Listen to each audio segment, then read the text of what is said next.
I'm sure we all remember the larger-than-life action stars of our childhood. For some of us it was Tom Cruise, for others Bruce Willis, Keanu Reeves, or Sylvester Stallone. The role of the troubled hero is probably the most common trope in all of Hollywood, and for good reason. Most of us tend to live vicariously through these protagonists. These action heroes serve as a temporary escape from the mundane. If they're successful enough, they find consistent work throughout their old age and attain an almost cult-like status in the industry. One man, however, was seemingly on par in terms of status with some of the most well-known actors of the 90s and early 2000s. Then, over the years, he simply vanished. There was certainly good reason, but the fall off, given just how successful he was at the time, was pretty significant. He's also made quite the buzz as of late for his role in Darren Aronofsky's The Whale, with some even touting him as an Oscar contender. I want Brendan to win all of the awards. Come on!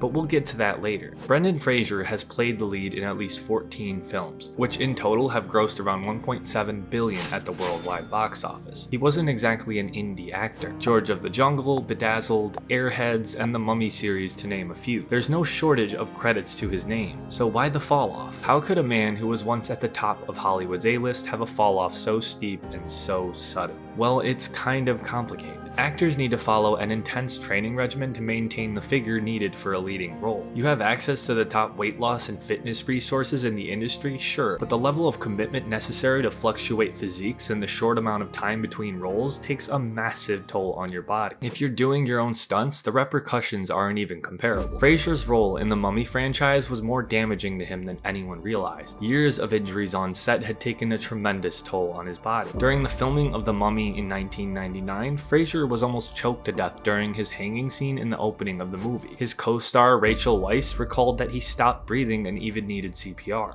And then the next thing I know, my elbow is in my ear and there's all these medics going, "Hello, Brendan, wake up." You're actually technically dead? Technically dead. My doctor told me for like 12 or 14 seconds. This is just one of the many injuries he'd have to cope with over the coming years. Injuries that would often need surgery, creating a vicious tug of war with his already ailing health. His body would need him to do one thing, his contract another. In a 2018 interview for GQ magazine, Fraser says, "By the time I did the third Mummy picture in China, I was put together with tape and ice. Some of the surgeries included a partial knee replacement, vocal cord repairs, and operations on his back. He was in and out of the hospital for nearly 7 years. To make matters worse, Brendan was going through an extremely emotionally taxing divorce after 10 years of marriage. The cost of numerous surgeries, therapy, and child support would leave Fraser barely able to support himself. The movies simply weren't coming in, and neither were the checks. This wasn't for a lack of talent though. There's one major incident we're missing here that seemingly derailed the entire trajectory of his career. With the rise of Me Too came a reckoning for Hollywood. Numerous allegations came out regarding a number of people in positions of influence or power. We've all seen and heard the rumors and whispers, but just the sheer number was pretty jarring to say the least. At the height of his career, Brendan claims he was assaulted at a 2003 luncheon by the Hollywood Foreign Press Association president Philip Burke. Now, I won't go into details, but the accusation is pretty shocking. Brendan has stated a number of times that the incident left him in immense emotional and personal distress. After describing the incident in 2018 to GQ in detail, Brendan stated, "I felt ill. I felt like a little kid. I felt like there was a ball in my throat. I thought I was going to cry. I felt like someone had thrown invisible paint on me." When asked in an interview with Lee Cohen if it had changed the trajectory of his path in acting, he also said, "Well, yeah, because there's a system in place that's about power, and I had played by the rules up until that point, and I felt like, okay, now, suddenly, I've been violated, and it has gone too far, and I will no longer abide by this."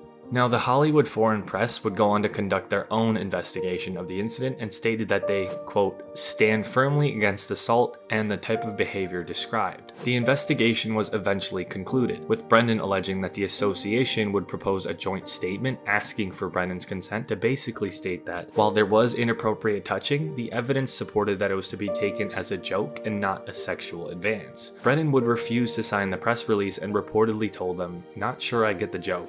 Brendan then alleged that after conducting the investigation, they declined to share the full results with him, or explain what evidence or methods they used to come to that conclusion. Burke confirmed he was still a member of of the Hollywood foreign press and said he received no punishment at all. Burke would eventually be expelled from the HFPA 18 years later, but this time over leaked emails that had nothing to do with the 2003 incident. Brendan essentially had to grit his teeth and take it, as is common in an industry with such unhealthy power dynamics. He has since stated that the alleged assault was part of the reason he took a major step back from the big screen. One of Hollywood's leading heroes reduced to taking miscellaneous roles and performing almost entirely off the radar. He has since refused to attend any Golden Globe ceremonies as a result of the allegations. It would be too triggering for me to go, honestly. My mother didn't raise a hypocrite. I don't know if I could have, in good conscience, received an award from them. There is somewhat of a positive ending here, though it's happened all within the last couple of years. The internet is a big fan of all things nostalgia. Brendan Fraser is deeply ingrained within the hearts of many millennials. If you type his name in on Twitter or any other social media site, you'll almost certainly find unanimous praise. Granted, it's more of a sympathetic praise, which can pretty much be encompassed by this one single tweet that reads, "Everyone treats Brendan Fraser like a Make-A-Wish kid at Disney World."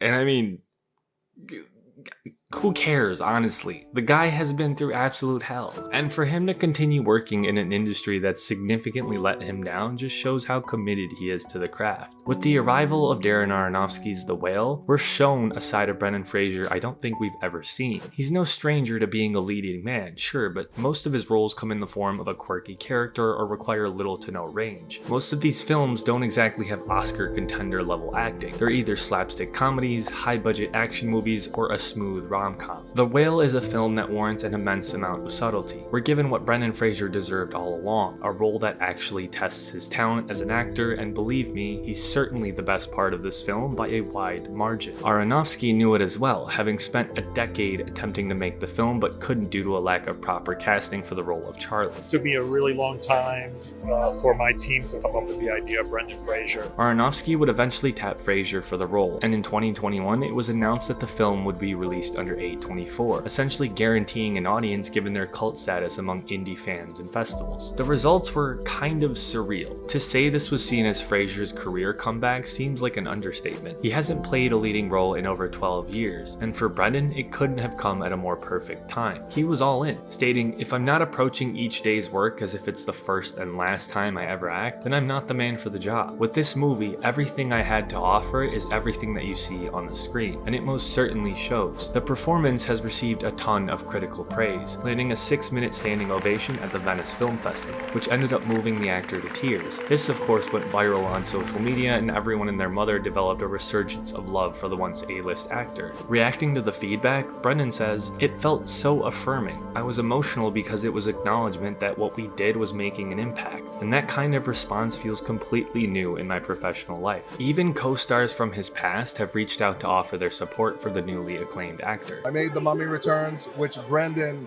said, "Come in to my franchise." He welcomed me in when he didn't have to, and he did, and I never forgot it. So I'm so happy for his success now and everyone giving him his flowers. Critics agree Fraser is the frontrunner for an Oscar this year, having been nominated for the Best Actor category, the most prestigious of all. But The Whale is only a part of his resurgence. He's been a social media darling for the last few years now, with a few notable incidents during signings and Comic-Cons. There are so many people out there who love you, and we're rooting for you, and we can't wait to see what you do next. Thank you for making my childhood awesome. And mine too, you've been so nice.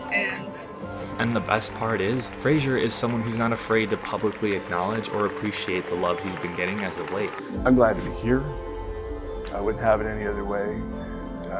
And, I'm grateful to be doing the job that I love. Watching Brendan Fraser break down over finding out people actually remember him and have developed a newfound adoration for him is like kind of a tearjerker. It's hard not to root for the guy. He's incredibly likable, and the tragic backstory is just additional validation that he's deserving of all of the praise and opportunity. If you ask me, I'm sure this role isn't the last of it. Brendan!